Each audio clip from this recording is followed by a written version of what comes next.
Before we trace history, let us lock in a precise definition. A computer is an electronic device that accepts data as input, processes that data according to a stored set of instructions called a program, produces results as output, and stores data and results. These four operations, input, process, output, storage, are the core of every computer ever built, from the earliest room-filling machines to the chip in your phone. Keep these four words in mind throughout this lesson. The human desire to compute, to count and calculate faster and more accurately than the unaided brain, drove centuries of invention before the electronic computer was born. The abacus, invented around 2700 BC, uses beads on rods to represent numbers. Remarkably, skilled abacus users in Japan still outperform electronic calculators in speed and accuracy. In 1642, 18-year-old Blaise Pascal built the first mechanical adding machine, the Pascaline, to help his tax collector father with arithmetic. 200 years later, Charles Babbage designed a machine he called the analytical engine that, on paper, was conceptually identical to a modern computer. It had an input mechanism using punch cards, a memory store, a processing unit he called the mill, and output. Ada Lovelace, mathematician, daughter of the poet Lord Byron, studied Babbage's design and wrote a detailed algorithm to compute Bernoulli numbers using it. She is universally recognized as the world's first computer programmer. The first electronic computers of the 1940s used vacuum tubes, glass cylinders that controlled electrical current. The NERDC, completed in 1945 at the University of Pennsylvania, was the first general-purpose electronic computer, 30 tons, 18,000 vacuum tubes, consuming as much electricity as 150 modern homes. To program NERDC, engineers physically rewired cables and set switches. A single programming task could take days. The second-generation revolution came from the transistor, a small semiconductor device invented at Bell Labs in 1947 that did everything a vacuum tube did but was tiny, cheap, cool, and reliable. Replacing vacuum tubes with transistors shrunk computers from room-filling giants to the size of wardrobes and dramatically improved their speed and reliability. By the early 1960s, IBM's transistorized computers were handling payroll for major corporations and processing census data for governments. The third-generation breakthrough was the integrated circuit, dozens of transistors etched onto a single silicon chip the size of a fingernail. This reduced costs so dramatically that universities, hospitals, and medium-sized businesses could afford computers for the first time. The keyboard and monitor were introduced in this era, replacing punch cards with interactive operation.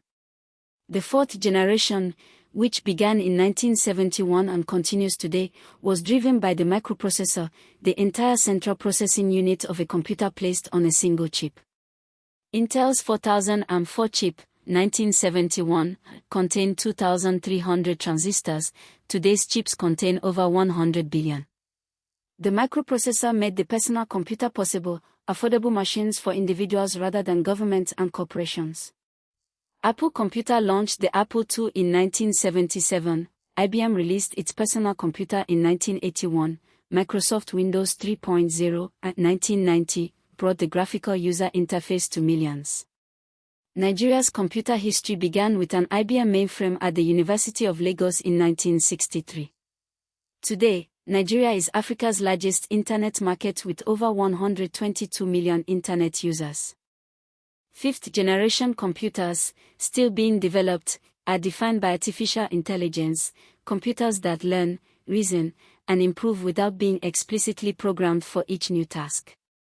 Natural language processing allows computers to understand and respond to human speech and text. This is the technology behind Siri, Google Assistant, and ChatGPT. Machine learning algorithms improve their performance by analyzing massive datasets, enabling computers to diagnose diseases, predict weather, detect fraud, and generate art. Quantum computing, using subatomic particles called qubits that can represent 0 and 1 simultaneously, promises to solve problems that would take classical computers millions of years. Nigeria is actively entering this future. Lagos's technology ecosystem, sometimes called Silicon Lagoon, is home to over 500 tech startups. Nigeria produces more software engineers annually than any other African country, and demand for AI, data science, and cloud computing skills is growing at 35% per year. 5 individuals above all others shaped the world of computing. Charles Babbage dreamed of mechanical computation a century before it was technologically possible.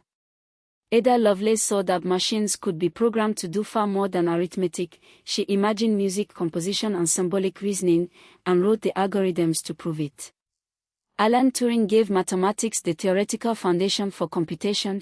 The Turing machine is still the fundamental model of what computers can and cannot do, and then used that genius to crack Nazi Germany's Enigma cipher, helping end World War II.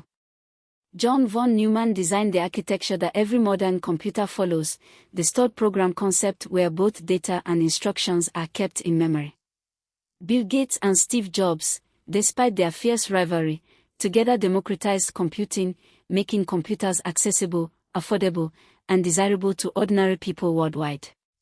For your exam, the 5 generations are: first, vacuum tubes, 1940s 1956, second, transistors, 1956 to 1963, third, integrated circuits, 1964 to 1971, fourth, microprocessors, 1971, present, fifth, artificial intelligence, present, future. The 4 pioneer names you must know are: Babbage, father of computer; Lovelace, first programmer; Turing, father of computer science; von Neumann, stored program architecture. Pre-electronic calculating devices: abacus, ancient; Pascaline, Pascal, 1642; difference engine, Babbage, 1822. Examiners often ask you to arrange generations in order and to match each pioneer to their contribution. Practice writing these as a table. Brilliant start to computer studies. You now understand the remarkable journey from ancient counting beads to modern artificial intelligence, and the visionaries who built each step of that ladder. In our next lesson, we open up the computer itself and learn about the physical components, the hardware, that make it work. See you in class.